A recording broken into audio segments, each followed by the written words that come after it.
Bonjour, comme promis, nous sommes toujours dans les factorisations et nous travaillons cette fois avec l'identité remarquable numéro 2.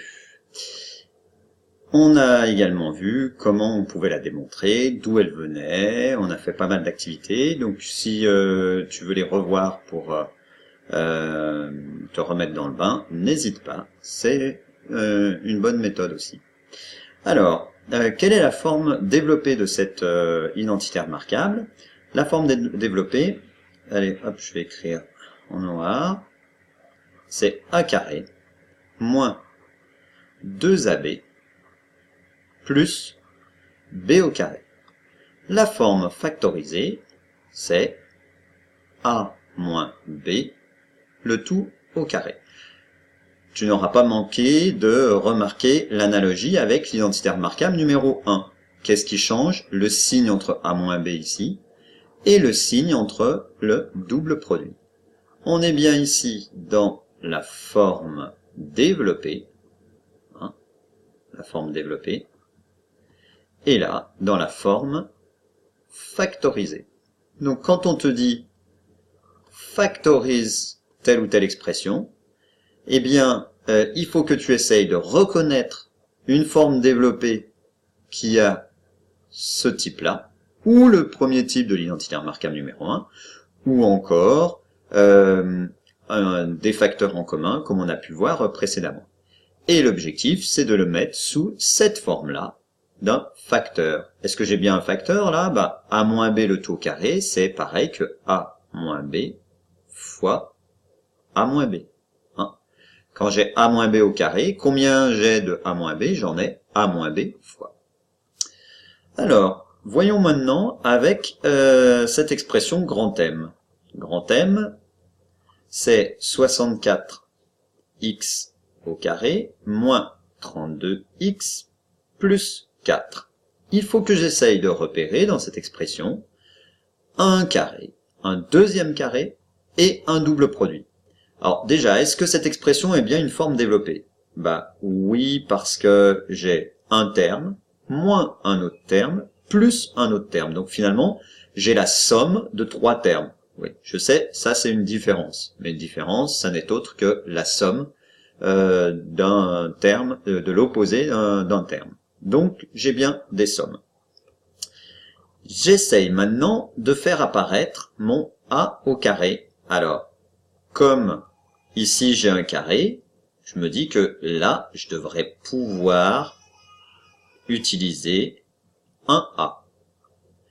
Là, 4, qu'est-ce que c'est? C'est le carré de 2. Donc, je devrais pouvoir faire apparaître mon b au carré. Mettons maintenant ce qui devrait aller dans ce a. Alors, bah, il y a x déjà. Et puis 64, c'est un carré remarquable. On sait que c'est 8 au carré. 8. Je n'oublie pas de mettre des parenthèses autour. Et effectivement, j'ai 8x au carré. 8 au carré, ça fait 64. X au carré donne x au carré. Ici, j'ai bien 4. 4, c'est quoi? C'est 2 au carré. Inutile de mettre des parenthèses. Pour le terme qui correspond au double produit, ce devrait être celui-là. Il faut que j'ai ici moins 2 fois a fois b plus 2 au carré. Le a, qu'est-ce que j'ai dit que c'était? J'ai dit que c'était 8x. Donc, est-ce que j'ai bien, est-ce que si je mets 2 fois 8x, ça fait quoi? Ça fait 16x. Et puis le b, c'est 2. Donc, fois 2, est-ce que ça me donne bien 32x? Bah oui. Est-ce que ça me donne bien moins 32x? Oui, puisqu'on a le moins ici. Donc, 2 fois 8x, entre parenthèses, et fois 2. Puisque tout fonctionne bien, et que j'ai identifié ma forme développée de ma deuxième identité remarquable, je peux alors écrire directement que grand M est égal à la forme factorisée qui est à connaître par cœur, évidemment, a moins b au carré, c'est-à-dire 8x, moins 2, le tout au carré. Voilà. À toi de t'entraîner sur celle-ci. 49 moins 14x plus x au carré. Vas-y, c'est à toi, mais sur pause. On se retrouve. Alors, tu as dû reconnaître effectivement que 49 c'est un carré remarquable, c'est 7 au carré. Ça irait bien si c'était a au carré. Rapidement, on reconnaît aussi que x au carré, bah, c'est x le tout au carré, donc le b pourrait avoir pour valeur x. Est-ce que maintenant le troisième terme que je n'ai pas identifié correspond bien à moins 14x? Alors il faudrait que ce soit moins 2 fois a fois b. A c'est 7, moins 2 fois 7, moins 14, b c'est x, moins 14x. Tout correspond bien. Donc je peux écrire que grand N, c'est bien, sous la forme factorisée, 7 moins x, le tout, au carré, directement, en identifiant, puisque j'ai identifié que le A c'est 7, le B c'est x, le double produit c'est moins 2 fois 7 fois x, donc je peux passer directement à la forme factorisée. Voilà. Comme l'identité remarquable numéro 1, attention, le double produit. Hein, il faut bien t'assurer, avant d'écrire une identité remarquable, que le double produit a le bon signe, que je peux bien mettre un 2 en facteur, et que j'ai bien A et B, et non pas autre chose, pas A sur 2 ou B sur 2. Il faut absolument que ce soit la valeur qui correspond à A au carré. Voilà. Nous avons terminé pour cette deuxième identité remarquable. Nous allons maintenant passer à la troisième identité remarquable. La troisième identité remarquable, la voici. Tu dois aussi t'en souvenir, j'imagine. On va écrire sa forme développée. Alors elle a comme particularité, la forme développée, de n'avoir que deux termes. C'est a au carré moins b au carré, la différence de deux carrés. Eh bien, la forme factorisée, c'est a moins b, facteur de multiplié par, c'est pareil, a plus b. J'ai bien ici une forme développée, d'accord?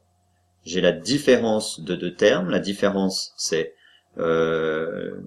c'est pareil qu'une somme, hein, avec un opposé. Et ici, j'ai bien une forme factorisée. Puisque la dernière opération qu'on effectue, c'est le produit. Je dois faire ce qui est dans cette parenthèse, ce qui est dans celle-là, et multiplier les deux. Alors, voyons voir avec 25x carré moins 49. Il faut que j'identifie là-dedans qu'est-ce qui pourrait être égal à A, qu'est-ce qui pourrait être égal à B, dans la forme développée. Donc d'abord, est-ce que j'ai une forme développée qui correspond à celle-ci? Comme tu peux le constater, là je n'ai que deux termes, là j'ai aussi deux termes. Est-ce que j'ai bien une différence? Si j'avais un signe plus, je serais bien embêté. Mais j'ai bien un signe moins. 49. 49, comment ça peut s'écrire? Bah, ça s'écrit 7 au carré. Carré remarquable.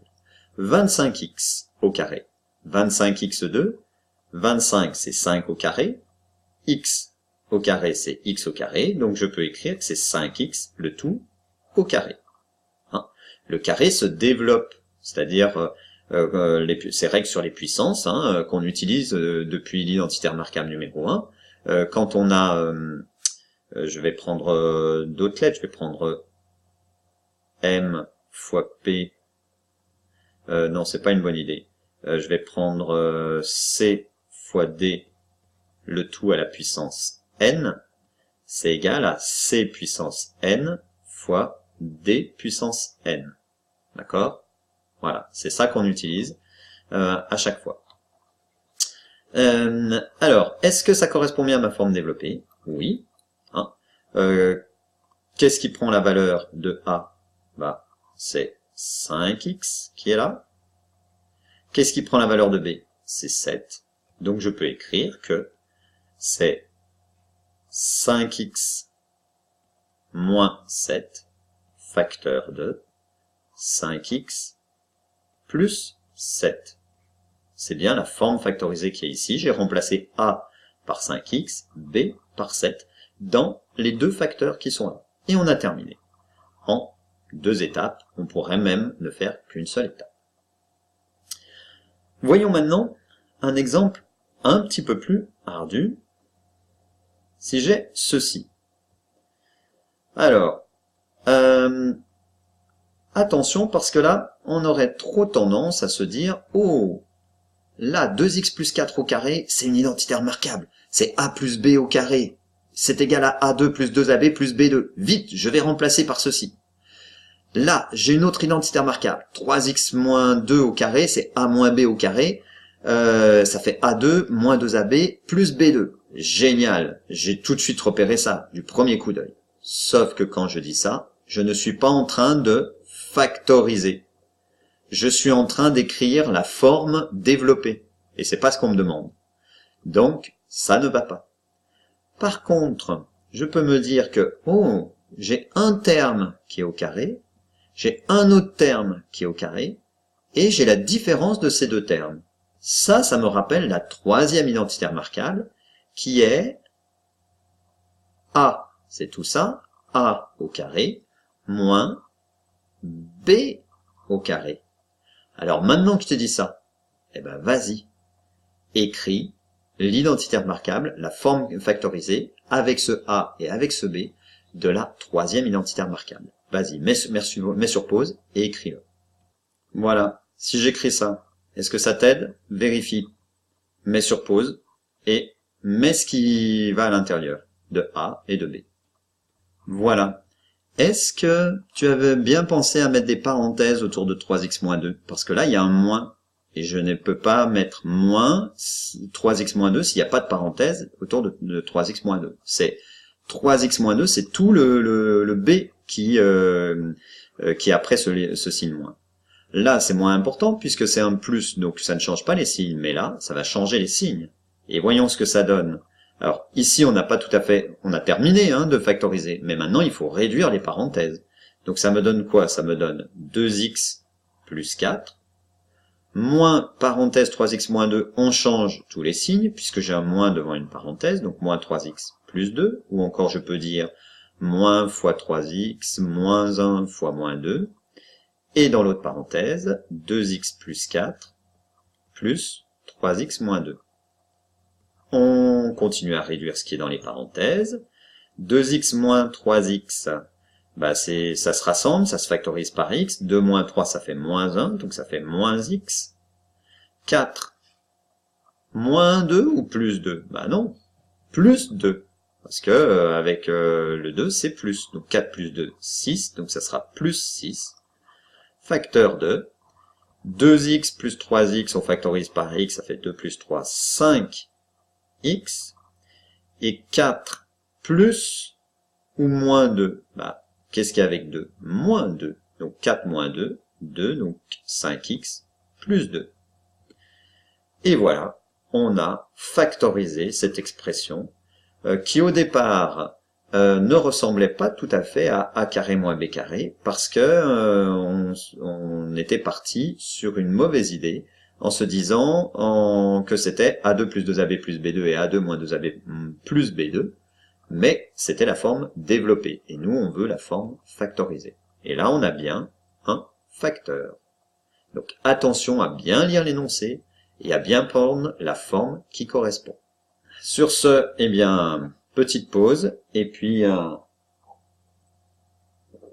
entraîne-toi à compter les moutons. Et c'est surtout ça, fais-en, refais-en quand tu te trompes. Si tu en fais 4 et que tu te trompes sur une, t'en refais 3 de plus, etc. Il n'y a que l'entraînement qui va te permettre de bien les voir et de les voir rapidement. Bon courage, à bientôt pour les développements. Et oui, là on a fait dans un sens, factorisation, on va faire dans l'autre sens, développer. À bientôt, ciao!